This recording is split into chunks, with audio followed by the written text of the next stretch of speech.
တလားဆိုတဲ့အချိန်ကန်တက်ချက်ကရောက်ရှိလို့လာပါပြီ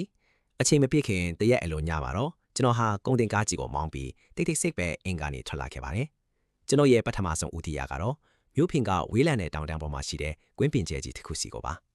လွန်ခဲ့တဲ့နှစ်အနေငယ်ကတောင်ထိပ်ပေါ်မှာတတိအချူခရီးသွားလုပ်ငန်းအတွက်လမ်းဖောက်တုံကကျွန်တော်ဒီကိုဆောက်လုပ်ရေးပစ္စည်းတွေအများကြီးတည်ပေးခဲ့ပူပါတယ်အဲ့ဒီတောင်ရဲ့တောင်ခါပန်းမှာမြေကွက်လက်ကကျဲကြီးတစ်ခုရှိနေပြီးအဲ့ဒီတုန်းကတော့ပစ္စည်းတွေချဖို့နဲ့စုပုံထားဖို့အတွက်အထုံးပြုခဲ့တဲ့နေရာပေါ့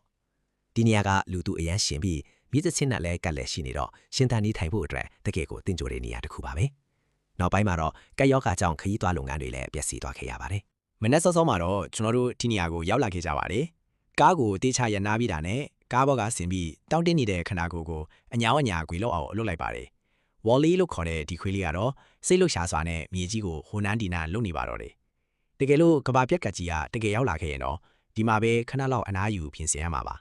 အဲ့ဒီနောက်တောင်ကြားလန်းအတိုင်းဖိနေချင်းဆက်လမ်းမကြီးပေါ်တမောင်းရင်လမ်းတစ်လျှောက်မှာစီးဆိုင်တွေနဲ့ဆိုင်တွေအများကြီးရှိနေတာမို့ဘေးကင်းမယ်ဆိုရင်တော့လိုအပ်တဲ့ရိတ်ခါတွေကိုဖိတင်လို့ရနိုင်ပါတယ်ကားဘေးနားမှာတင်မြည်ရှိနေတာကြောင့်ခဏတဖို့ရီတုံးဖို့အတွက်လည်းအဆင်ပြေပါတယ်ကားရဲ့တခြားတစ်ဖက်မှာတော့ထူးထက်လာတဲ့တောအုပ်ကြီးရှိနေပြီးအဲ့ဒီတပင်တွေကလည်းကောင်းမွန်တဲ့လောင်စာတွေဖြစ်လာမှာပါနေလိုက်ခင်းရောက်လာခဲ့ပါနီနေလေဘက်မှာကျွန်တော်ဝါလီကိုခေါ်ပြီးတောအုပ်ထဲခဏလောက်လမ်းလျှောက်ထွက်ခွဲပါတယ်အသုံးဝင်မဲ့ပစ္စည်းလေးတွေဘာများရှိမလဲဆိုတာတွားကြည့်တာပါလမ်းလျှောက်လို့သိမကြသေးရင်မှပဲဝါလီကရုတ်တရက်တတိပေးတဲ့အနေနဲ့ဟောင်းပါလေရောကျွန်တော်လည်းရင်ဘက်ကိုအသားလေးဖြီထားမိပြီးစိတ်ထဲမှာတမျိုးကြီးအလုံးမချသလိုဖီအားပေးခံရသလိုခံစားလိုက်ရပါတယ်ကောင်းကင်ကိုမော့ကြည့်လိုက်တော့မိုးတိမ်တောင်တွေကလည်းအလေးကလိုက်တက်နေပါပြီဒါနဲ့ဝါလီကိုခေါ်ပြီးကားစီကိုအမြန်ပြေးခဲ့တာမိနစ်ပိုင်းဝန်းတွင်းမှပဲကားခဲကိုရောက်သွားခဲ့ပါတယ်မိုးဆက်မိုးပေါက်တွေကလည်းစိတ်စိတ်လေးစားပြီးကြာလာပါတော့10မိနစ်လောက်ကြာတော့ကောင်းကင်ကြီးကနေချက်တယ်လို့မျိုးရုတ်တရက်မောင်းအတိကျသွားပါတယ်မျက်စိရှေ့ထင်ပဲ10မိနစ်အတွင်းမှာမောင်းမဲသွားတာပါမိုးကတိတ်မသေးပြီမဲ့အပူချိန်ကတော့တော်တော်လေးကိုမြန်မြန်ဆန်ဆန်ကျဆင်းသွားပါတယ်ကျွန်တော်လည်းအဲကွန်းကိုအမြန်ဖွင့်ပြီးအပူချိန်22ဒီဂရီမှာထားလိုက်ရပါတယ်ညဘက်ရောက်တော့ရေနွေးတအိုးတီးပြီးဂျင်းလက်ဖက်ရည်ပူပူလေးတစ်ခွက်ဖြောတောက်လိုက်ပါတယ်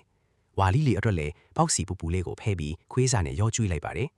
အတူချိန်တိုင်းကီရီယာမှာလည်းအပူချိန်တွေကတီးတီးသားသားကိုထိုးချနေပြီးနာရီဝက်လောက်အတွင်းမှာပဲ9ဒီဂရီလောက်အထိဖြစ်သွားပါတော့တယ်။ဩဂတ်စ်လလို့ချိန်မျိုးမှဒီလိုအပူချိန်ပြောင်းလဲသွားတာကတကယ့်ကိုယုံနိုင်စရာမရှိပါဘူး။အပြင်မှာဘာတွေဖြစ်နေတာလဲဆိုတာသိချင်လို့ laptop ကိုဖွင့်ကြည့်လိုက်တဲ့အခါသတင်း website မှာကြီးညာချက်တစ်ခုအကြီးကြီးတက်လာပါတယ်။အဲ့ဒါကတော့ solar flare တွေပုံမှန်မဟုတ်ပဲပြင်းထန်တယ်လို့အလွန်အမြင်အေးခဲတဲ့ရာသီဥတုကြီးရောက်ရှိလာပြီဆိုတဲ့သတင်းပဲဖြစ်ပါတယ်။နောက်ဆုံးတော့ရောက်လာခဲ့ပါပြီ။သတင်းကြည့်နေရင်းနဲ့တင်အပြင်ကမိုးတွေကနင်းတွေအဖြစ်ပြောင်းလဲသွားခဲ့ပါတယ်။ဝေါ်လီလီကလည်းအေးလွန်းလို့တကိုယ်လုံးကိုကွေးနေအောင်ကြုံထားရှာပါတယ်။ကျွန်တော်ပြတင်းပေါက်အားလုံးကိုတေချာပိတ်လိုက်ပါတယ်။အဲကုန်းဖွင့်ထားပေမဲ့အပူချိန်ကတက်တာအရန်နီးနေကြကြောင်းဒီဇယ်အပူပေးစက်ကိုပဲတိုက်ရိုက်ဖွင့်လိုက်တော့တယ်